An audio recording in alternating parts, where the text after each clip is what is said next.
Hello යාළුවනේ ඔයාලව අපේ ලුරි vibes YouTube channel එකට සාදරයෙන් පිළිගන්නවා. ඔන්න ඉතින් අද සෙනසුරාදා නිසා අපේ යුනිවර්සිටි එකේ නිවාඩු.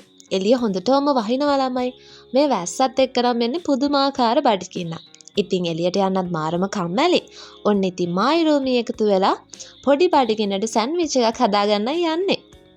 ඔන්න ඉතින් මේ බඩු ටික තමා අපිට තියෙන්නේ. ඉතින් අපි බලමු මේක කොහොමද කරන්න කියලා.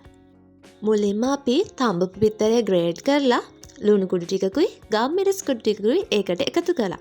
ඔන්න ඉතින් අපි ළඟ ඇස්ට්‍රා තිබුණු නිසා ඒකිනුත් ටිකක් ඇඩ් කරලා මික්ස්චර් එක හදාගත්තා.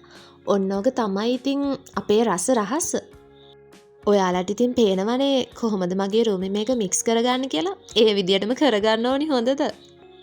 ඒකත් හදලා ඉවර වෙලා අපි තක්කාලි ලුණු කැමති විදියට කපා ගන්නවා. ඉතින් මගේ රූමි නම් එයාට මේක ලස්සන වෙන්න ඕනි නිසා මේ රවුමට තමා කපා ගන්නෙ. බලන්නකෝ ඉතින් ඒකේ ලස්සන. ඉතින් ඊළඟට ඔන්න අපේ රහස් වට්ටෝරුවෙන් හදාගත්තු මික්ස්චර් එක පාන් පෙත්ති ගන්නයි යන්නේ. මෙයා වගේ නම් කලබල වෙන්නේ නැතුව පරිස්සමට ගා ගන්න ඕනි හොඳද? පේනවනේ කලබලේ.